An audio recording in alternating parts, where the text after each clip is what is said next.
मित्रांनो, पॅसिफिक महासागर आपल्या विचारांपेक्षा कितीतरी पटीने मोठा आहे। जगामध्ये एकूण 5 महासागर आहेत आणि या 5 महासागरांमधील सगळ्यात मोठा महासागर हा पॅसिफिक महासागर आहे। पॅसिफिक महासागर हा एवढा मोठा आहे की यामध्ये जगामधील पूर्ण असणारे पर्वत, झाडे, वाळवंट, जंगल, बेट हे सगळे त्यामध्ये सामावू शकतात आणि तरीही पॅसिफिक महासागरामध्ये अजून भरपूर जागा शिल्लक राहील।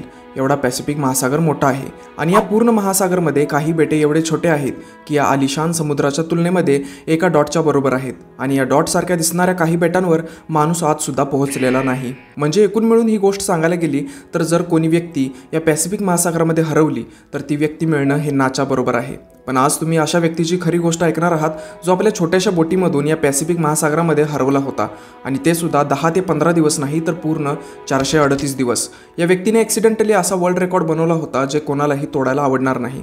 समुद्रामध्ये एकट्याने सर्वात जास्त वेळ घालवण्याचा हा वर्ल्ड रेकॉर्ड जोस सल्वाडोर अल्वारेंगा या व्यक्तीने बनवला होता। या व्यक्तीने समुद्रामध्ये पूर्ण 438 दिवस घालवले आणि ते सुद्धा 7 फूट छोट्याशा बोटीमधून। पण प्रश्न हा आहे की शेवटी 14 महिने या भयानक समुद्रामध्ये हा एकटा जिवंत कसा राहिला। पण याआधी आपण हे जाणून घेऊया की हा समुद्रामध्ये गेला का होता। मित्रांनो, मेक्सिकोमधील छोटे गाव कोस्टा अझुलमध्ये जोस अल्वारेंगा नावाचा हा व्यक्ती राहत होता।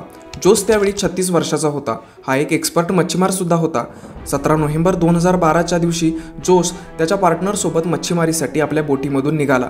त्यांचं प्लॅन हे होतं की ते या समुद्रामध्ये फक्त 30 तासच वेळ घालवतील, त्यामुळे त्यांच्या बोटीमध्ये जास्त सामान सुद्धा नव्हते। या 7 फुटाच्या बोटीमध्ये फक्त एक इंजिन आणि एक रेफ्रिजरेटर होता ज्यामध्ये ते मासे ठेवत असायचे।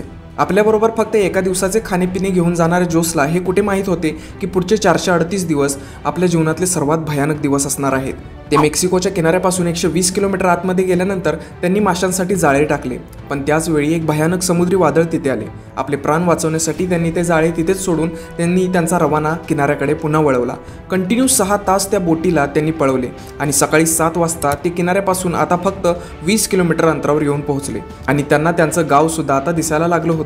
ते या वादळाला भरपूर लांब सोडून आले होते, पण त्यांच्या नशिबाने त्यांची साथ देणं सोडायला चालू केलं। किनाऱ्यापासून 20 किलोमीटर अंतरावर असताना त्यांच्या बोटीमधले असणारे इंजिन खराब झाले आणि त्यामध्ये त्यांच्याकडे असणारे वल्लव्स म्हणजेच पॅडल्स आणि बोटीची दिशा कंट्रोल करण्यासाठी सेल म्हणजेच होका यंत्र सुद्धा नव्हते। पण त्यांच्याकडे एक रेडिओ होता ज्याच्या मदतीने त्यांनी त्यांचं लोकेशन त्यांच्या बॉसपर्यंत पोहोचवलं आणि त्यांच्या उत्तराची वाट पाहू लागले।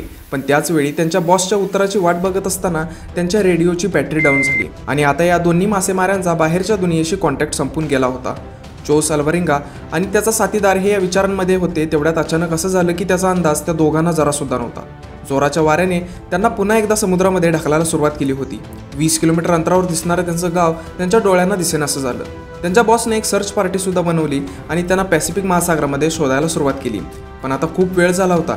जसे जसे एक दिवस निघून जातील तसे तसे जोस आणि त्याच्या साथीदाराचं जगणं हे मुश्किल होतंय हे सगळ्यांना माहीत झालं होतं। या अपघाताला 5 दिवस उलटून गेले आणि मोठ्या हवेने जोसच्या बोटीला किनाऱ्यापासून जवळजवळ 450 किलोमीटर पुन्हा आतमध्ये ढकलले होते। ते समुद्रामधल्या त्या भागांमध्ये पोहोचले होते की कोणत्याही दिशेला पूर्ण पाणीच पाणी दिसत होते।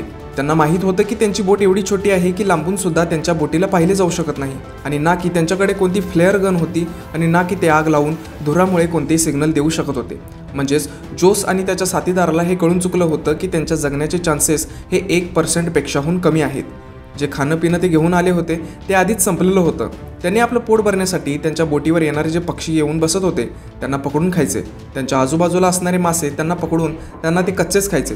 समुद्रामधील खारट पाणी पिऊन माणूस मरू शकतो म्हणून पावसाचे पाणी समुद्रामध्ये तरंगणाऱ्या बॉटलमध्ये जमा करून ते पिऊ लागले। पण कित्येक महिने जर पाऊस पडत नसायचा ते आपली तहान भागवण्यासाठी समुद्रामधील माशांचे किंवा कासवांचे रक्त पिऊ लागले आणि त्याच वेळी त्यांची तहान पूर्ण व्हायची। पण त्यांची तहान तेव्हाच पूर्ण व्हायची जेव्हा ते कासव आणि मासे पकडण्यात यशस्वी व्हायचे। जसे जसे दिवस महिने निघून जाऊ लागले त्यावेळी हे दोघे जण ज्या मेंटल टॉर्चरमधून जात होते ते आपल्या स्वप्नामध्ये सुद्धा येणं खूप भयानक आहे। शेवटी जोस अल्वारेंगाचा साथीदार हा छळ सहन करू शकला नाही आणि 4 महिन्यानंतर त्याने सुसाईड केली। आता या छोट्याशा बोटीवर बोलण्यासाठी जोस अल्वारेंगा बरोबर कोणीच नव्हतं आणि 4ही बाजूंनी वेढलेल्या या समुद्रात तो एकटाच राहू लागला। मित्रांनो, मॅपमध्ये दाखवायला गेलं तर एका अंदाजानुसार आता जोस पॅसिफिक महासागराच्या या भागांमध्ये होता आणि आपल्या जगामधील सगळ्यात शांत इलाका हा मानला जातो। इथून कार्गोशिप सुद्धा चुकून कधीच जाते। मेक्सिकोच्या किनाऱ्याला सोडून 6 महिने उलटून गेले होते आणि जोसला आपला साथीदार सुद्धा गमवावा लागला होता, त्यामुळे ते भरपूर जास्त फ्रस्ट्रेट सुद्धा झाला होता। एक दिवस जोसला समुद्रामधून कार्गोशिप जाताना दिसली। त्याने पाठीमागच्या 6 महिन्यांमध्ये पहिल्यांदा हे जहाज पाहिलं होतं आणि हे दृश्य पाहिल्यानंतर त्याच्या मनामध्ये जगण्याची पुन्हा एकदा आशा वाढायला लागली। जोसने कार्गोशिपकडे वेगवेगळ्या प्रकारे इशारे केले, परंतु दुर्दैवाने या कार्गोशिपला ही छोटीशी बोट दिसली नाही आणि पुन्हा एकदा त्याची जिवंत राहण्याची इच्छा मरून गेली. मित्रांनो, तुम्ही सुद्धा विचार करून बघा की समुद्राच्या बरोबरमध्ये एक दिवस मरणाला टक्कर देत असताना आपले प्राण वाचवण्यासाठी आसरा मिळेल, पण तो आसरा सुद्धा इग्नोर करून निघून जाईल तेव्हा कसं वाटेल. 11 महिन्यानंतर जोसने आपल्या या छोटीशी बोटीवर 8000 किलोमीटर प्रवास केला होता.